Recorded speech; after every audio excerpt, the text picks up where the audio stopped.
बोलो जयकारा, बोल मेरे श्री गुरु महाराज की जय। सौभाग्यशाली गुरुमुखो, आनंद और शांति का खजाना मनुष्य के भीतर ही है। जब तक सुरती या चेतना सांसारिक विषयों में लगी रहती है, आत्मा को दुख और कलेश आदि भोगने पड़ते हैं। इससे छुटकारा पाने का एकमात्र उपाय यही है कि अपनी सूरत को लगाव के केंद्रों से हटाकर उसे अंदर की ओर अपने मूल स्थान भूमध्य स्थित किया जाए। इस प्रक्रिया को ध्यान कहते हैं। चुंबकीय शक्ति को सूरत को अपने केंद्र की ओर खींचती है, उसे सर्वव्यापक शक्ति कहते हैं। इस अध्याय में हम सर्वव्यापक शक्ति के विषय में अध्ययन करेंगे कि यह मानसिक शांति की प्राप्ति में किस प्रकार सहायक होती है। यद्यपि इस सर्वव्यापक शक्ति को कई नामों से पुकारा जाता है, तथापि सभी नाम एक ही अर्थ को व्यक्त करते हैं, जिसका अर्थ है एक ऐसी शक्ति जो हम सबकी तथा समस्त विश्व की पालना करती है।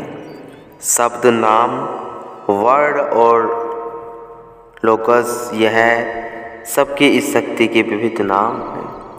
इसकी अद्भुत शक्ति को बताने के लिए यहाँ हम सुविधा के लिए नाम शब्द का ही प्रयोग करेंगे। आरंभ में केवल शब्द नाम था और शब्द ईश्वर के साथ था तथा शब्द ही ईश्वर था।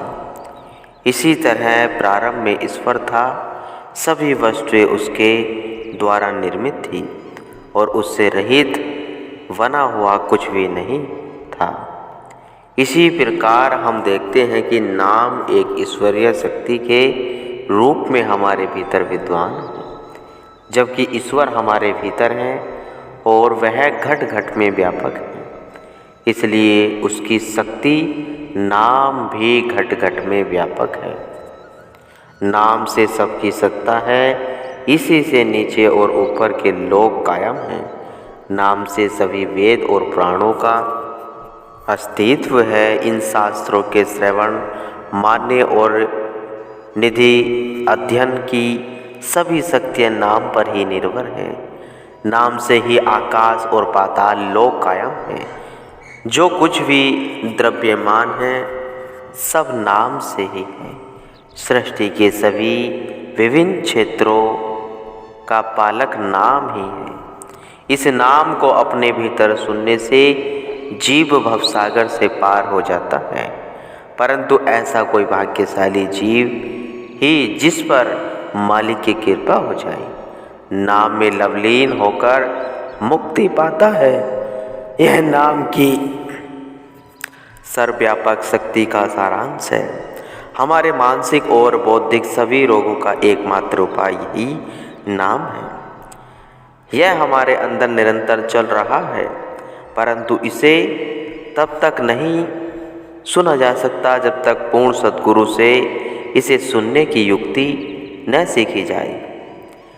यह ही हमारा प्राण है, परंतु हम इसे जानते नहीं हैं। गुरुवाणी का कथन है, मनु मंद्रु तनु वेश कलंद्रु घट के तीरथ नावा, एको शब्दु मेरा प्राणी वस्तु है, बहुड़ जन्म न आवा। अतः मन ईश्वर का मंदिर है और वहाँ शरीर संसार में स्वयं को प्रकट करने के लिए उसका ऊपरी लिबास है। नाम श्वास श्वास में समाया हुआ है।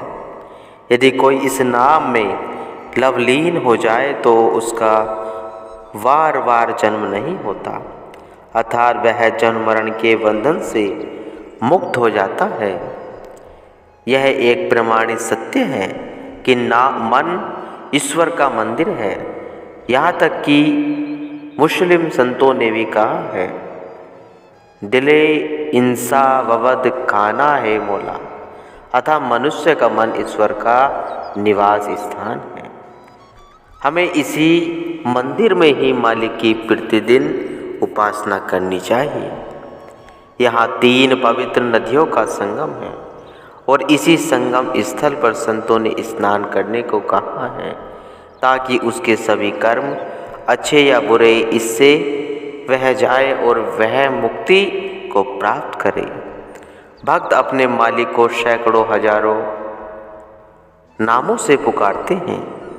कुछ उसे राम राम कहकर याद करते हैं, कुछ उसे अल्लाह अल्लाह कहकर पुकारते हैं, जबकि दूसरे उसे वाहेगुरु सतनाम ईश्वर परमात्मा आदि कहते हैं। जैसे माता अपने बालक को भिन्न भिन्न नामों से भिन्न भिन्न अवसर पर बुलाती है, परंतु सभी नाम अपने बालक के लिए उसके गहरे प्रेम को अभिव्यक्त करते हैं। इसी तरह भिन्न भिन्न लोग अपने मालिक को प्रेम और आदर से भिन्न भिन्न नामों से पुकारते हैं, परंतु यह सभी नाम जीवा और होठों के हिलने से उच्चारित होते हैं और संतों की वाणी में इन्हें सिफाती नाम या विशिष्ट नाम कहा गया है। जो नाम मालिक की स्तुति में गाए जाएं उन्हें सिफाती नाम कहते हैं। परंतु अब यहाँ यह प्रश्न उपस्थित होता है कि यदि यह सब नाम एक ही लक्ष्य की ओर ले जाते हैं तो सबको एक बराबरी खुशी हासिल क्यों नहीं होती? यह संदेह बिल्कुल सही है। इन नामों के उच्चारण मात्र से ही जीव माया की भूलैया से मुक्त नहीं हो सकता। अधिक से अधिक इससे उसे स्वर्ग का जीवन मिल सकता है, परंतु जो ही उसकी स्वर्ग की अवधि समाप्त हो जाएगी उसे वापस पृथ्वी पर भेज दिया जाएगा, परंतु किस रूप में यह कुछ नहीं कह सकता। इसलिए बुद्धिमान साधक उस विशेष नाम को जानने के लिए उत्सुक रहते हैं जो उन्हें मालिक के धाम के द्वार तक ले जाए। कुछ लोग प्रतिदिन मालिक की स्तुति गाकर ही संतुष्ट हो जाते हैं, परंतु क्या इन उपायों से वह मुक्ति प्राप्त कर पाते हैं? यह उन लोगों से तो अच्छे हैं जो बिल्कुल पूजा आराधना नहीं करते और इन्हें कुछ संतोष भी रहता है। वह मालिक के समीप पहुंच रहे हैं, परंतु फिर भी इनके रहने सहने का ढंग, परस्पर व्यवहार और जीवन के अन्य कार्यकलापों से यह स्पष्ट हो जाता है कि इनके जीवन में कोई संतोषजनक परिवर्तन नहीं हुआ। जो जीव अपने जीवन को सचमुच अच्छा बनाना चाहते हैं उन्हें भक्ति मार्ग पर चलने के लिए साक्षात हजूर सद्गुरुदेव जी की शरण में आना चाहिए। सच्चा नाम तो वही विरले लोग जानते हैं। यह एक ऐसा गुप्त रहस्य है जो पूर्ण सद्गुरु के हृदय में गुप्त रहता है और केवल उन्हीं को बताया जाता है जो उनकी शरण में आकर विनय पूर्वक प्रार्थना करते हैं। यदि नाम जो गुप्त है वही सच्चा मंत्र है, इसलिए हे साधक अन्य सभी नामों और मंत्रों को छोड़ दे। उस नित्य नाम को जो कि गुप्त है उसे कोई विरले ही जानते हैं, क्योंकि ईश्वर की विशेषता असंख्य है, इसलिए उसके नाम भी असंख्य हैं।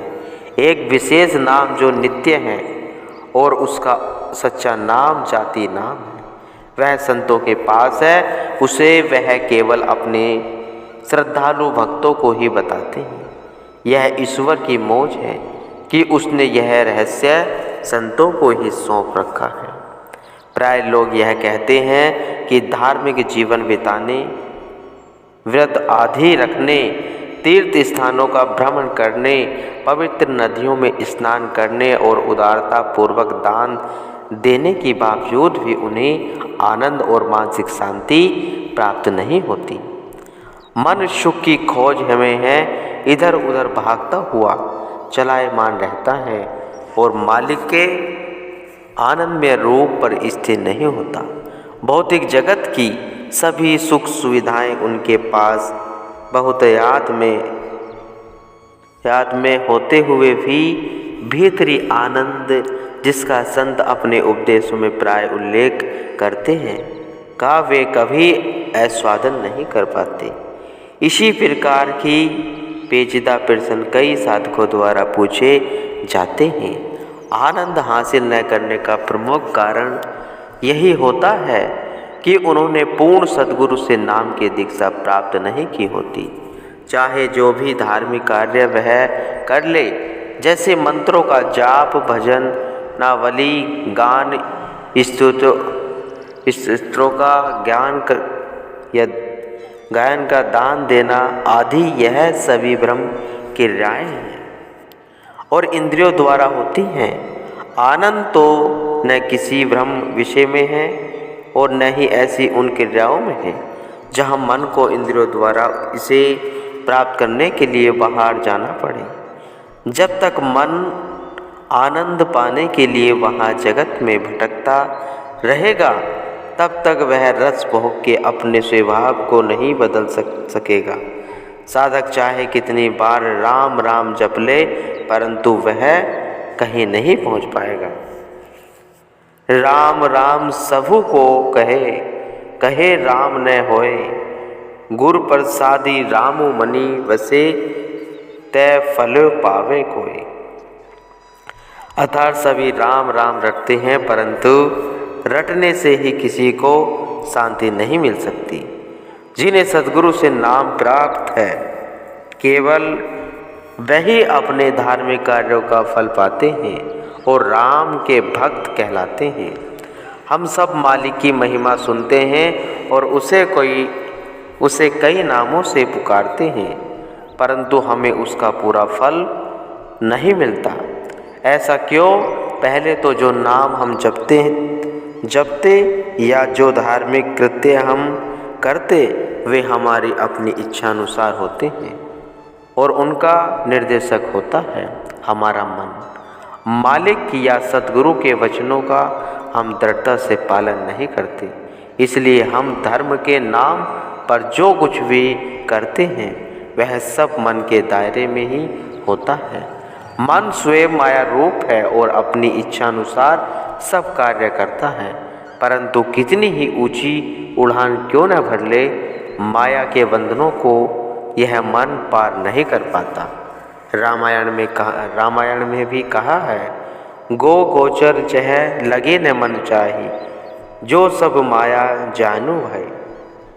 मन, आँख, कान, इंद्रियों के द्वारा जहाँ भी जाता है वह सब माया के दायरे में रहता है। मन स्वयं ही माया का साथी है, इंद्रियों का दास है, जो उसे सुख दुख की सूचना देते हैं। ऐसा व्यक्ति जो अपने मन के आज्ञा अनुसार चलता है, उसे माया के बंधनों से मुक्त होने की कभी आशा ही नहीं करनी चाहिए। उसे शुभ कर्म और दान आदि का बहुत अभिमान होता है, परंतु यह भी मन के ही आदेश से किए जाते हैं।